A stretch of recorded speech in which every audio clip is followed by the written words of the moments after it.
Halo semuanya, selamat datang di Bedah Cerita kita kali ini.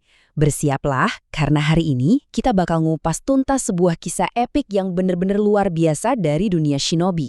Kita nggak cuma bakal ngomongin soal aksi pertarungan yang pecah banget, tapi juga tema-tema berat kayak warisan masa lalu, ancaman kuno yang saking ngerinya di luar nalar kita, dan pastinya momen bersejarah di mana tongkat estafet akhirnya diserahkan ke generasi berikutnya. Materi kita hari ini super intens dan pastinya seru banget. Jadi, yuk kita langsung terjun ke ceritanya. Coba kalian bayangin deh sebuah kontras yang gila banget. Di satu sisi ada desa Konoha yang lagi damai-damainya. Suasananya tuh tenang, aman, dan tentrem banget. Yang kita semua tahu udah dijaga mati-matian sama para pahlawan kita. Tapi, bayangin kalau kedamaian itu hancur cuma dalam hitungan detik. Tanpa peringatan apa-apa, langit tiba-tiba berubah jadi merah pekat yang mencekam. Kedamaian yang tadinya ada langsung terkoyak pas sebuah energi gelap misterius memancar dari reruntuhan kuno di luar batas desa. Kontras yang drastis ini tuh bener-bener ngingetin kita seberapa rapuhnya kedamaian itu dan jadi pertanda kuat datangnya teror yang belum pernah ada sebelumnya.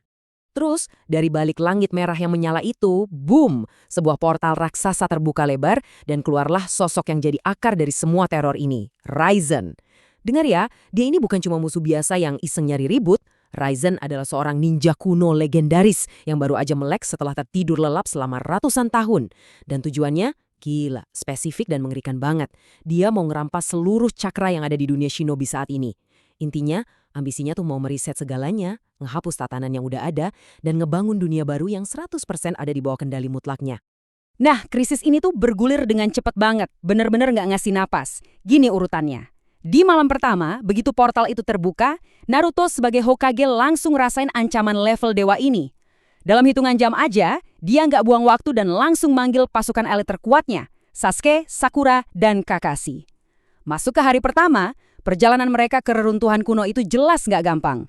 Mereka harus ngelewatin berbagai jebakan mematikan dan ngelawan monster-monster cakra raksasa. Dan eskalasi konflik ini bakal melesat makin tajam begitu masuk ke hari kedua. Tapi tunggu dulu, di balik misi super mematikan para elit ini, ada satu faktor tak terduga yang bakal ngubah segalanya, yaitu hasrat berbahaya dari seorang anak yang pengen banget ngebuktiin dirinya. Yap, ternyata Boruto diam-diam ngikutin jejak ayahnya dan tim elit itu. Kenapa ini krusial banget? Karena motivasi Boruto di sini tuh biarpun kuat, tapi super bahaya. Dia haus banget akan validasi.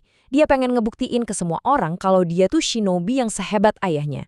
Dan sayangnya, keinginan personal yang egois ini bakal jadi percikan api yang membahayakan nyawa semua orang. Rentetan bencananya benar-benar terjadi kayak efek domino yang cepet banget. Pertama, Boruto dengan nekat menyelinap masuk ke zona pertempuran panas itu. Langkah kedua, kecerobohannya langsung berakibat fatal. Kehadirannya yang sama sekali nggak masuk rencana itu malah memicu alarm dan mancing penyergapan dadakan dari pasukan bayangan milik Raizen. Dan puncaknya, dampaknya kerasa seketika.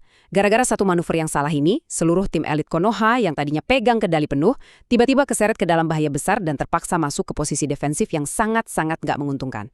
Nah, yang benar-benar menarik dari slide ini adalah pahlawan veteran kita jelas nggak tinggal diem gitu aja dong. Ini tuh momen di mana kekuatan gila dari elit Konoha benar-benar dilepas. Sasuke langsung manggil pertahanan absolut raksasanya Susanoo. Terus Sakura tanpa ragu sedikit pun ngehancurin barisan pasukan musuh pakai kekuatan fisiknya yang luar biasa destruktif. Dan di garda terdepan, Naruto harus langsung ngeluarin kartu as terakhirnya Baryon Mode buat ngadepin kekuatan mengerikan Raizen secara one-on-one. Ini benar-benar puncak kekuatan dari generasi lama yang bersatu padu habis-habisan. Tapi kemudian, kita dihantam sama sebuah realitas yang bikin merinding.